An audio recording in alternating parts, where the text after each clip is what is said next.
sexually suggestive language. And a lot of bad jokes. I'm warning you, okay? I tried to warn you, man. Okay. All right, with that out of the way, stay cool. This is a Thor News presentation. Thor News presents...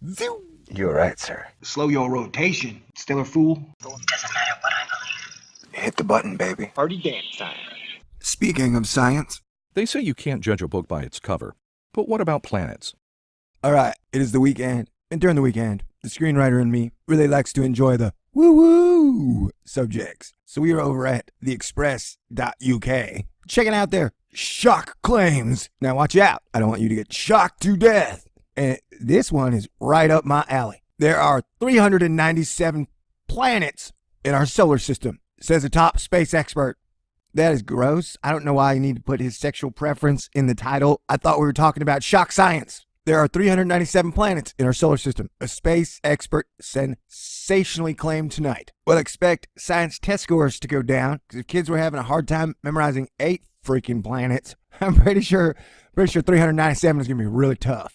Although if there's a possibility one of them is going to smash into Earth at some time, that planet's name will probably be easy to remember. People will probably just call it Planet X or Nibiru. Nibiru. Anyway, yeah, dude, it's Saturday, man. You know what I'm saying? Like, Jerry Stone from Spaceflight UK has launched a campaign today to reclassify Pluto. That shit again. Where frozen water has been discovered as a full planet. Once again, I like to say that if you have an aurora, you are a planet, okay? If you do not, you are not. Does Pluto have an aurora? I don't think so, but I could be wrong. Ever since the discovery of Pluto in 1930, there were 9 planets in the solar system. The others being Mercury, Neptune, Venus, Uranus, Earth, Mars, Jupiter, and Saturn. It's a weird order to put them in. But in 2006, the International Astronomical Union, at its 2006 conference in Prague, stripped Pluto. Why all the sexual innuendos, man? We're just trying to do some serious science here. The smallest of them, well, there you go. Now that's defamation and slander. And I don't even want to talk about planetary genitalia.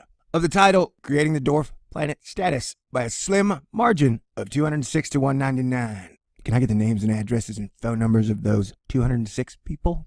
I'm just kidding, dude. You know, man, whatever.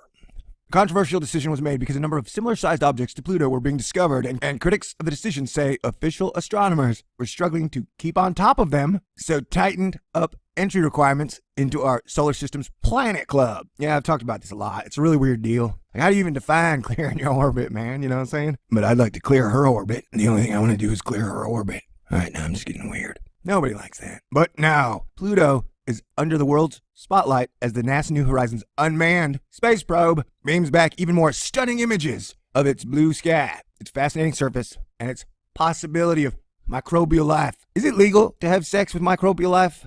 Is microbial life, is that acceptable, man? Okay, these jokes are dumb. I'm telling you, I'm so lonely. My brain has melted into a pile of worthless crap. And it's like that. It's like the closer we get to Christmas, the more I desire a good woman. Okay, it happened with Ison. Did the same shit. Okay, this summer, and the fascinating possibility of microbial life following its close flyby this summer, and the debate is only going to heat up. The heat is on. Not really. I mean, people can debate all they want, but why ain't anybody talking about Eris? Why ain't anybody talking about Sedna? Why ain't anybody talking about VP113? Why ain't anybody talking about the Planet X? Why isn't anybody talking about the Planet X that 2 professional astronomers said they found? Mr. Stone said the definition in 2016 actually opened the door to many more smaller objects and dwarf planets in our solar system actually being described as full-blown planets. Oh, I would like to be fully blown. I think that's what I want for my birthday. I want to be fully blown. I'm sorry. I'll put a disclaimer on the beginning of this one. I'm in a really weird mood. I guess I'm lonely. He said, in 2003, they found UB313, roughly the same size as Pluto. Asterisk. So if Pluto was a planet, that would have to be the one. You had Ceres between Mars and Jupiter. What do you mean had? I mean, does not have a Ceres we don't know about? Another world in our sky. At the time, a planet was a circular object that circled a star and shined by reflective light. The IAU debated this at their conference in 20906. Man, you United Kingdom people keep time weird. When we're talking about new planets, I guess we're doing it now. The new definition was put forward, and the new lineup included Ceres, Eris, Pluto, and its biggest moon, Charon. And its biggest moon, Charon, is a good fella's joke. And UB313, discovered by Mike Brown. You ever heard of him before? He likes it when we say his name. Mike Brown. There you happy, Mike? The Richard and Barbara Rosenberg Professor of Planetary Astronomy at the California Institute of Technology, who specializes in the discovery of bodies at the edge of the solar system. I want him to specialize in discovering live, beautiful bodies and minds of these celestial objects. Whatever. Man, I don't, yeah, I'll go, what? Freak out. Come down. Holy crap, this article's long. It's gonna definitely be a two-parter. It's like a cliffhanger. Sweet.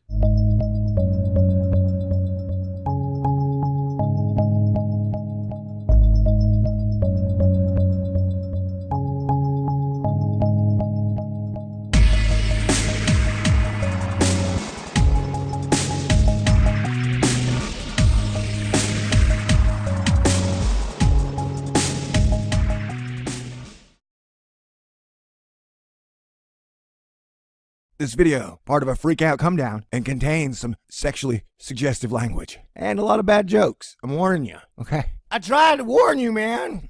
Okay. Alright, with that out of the way, stay cool. This is a Thor News presentation. Thor News presents...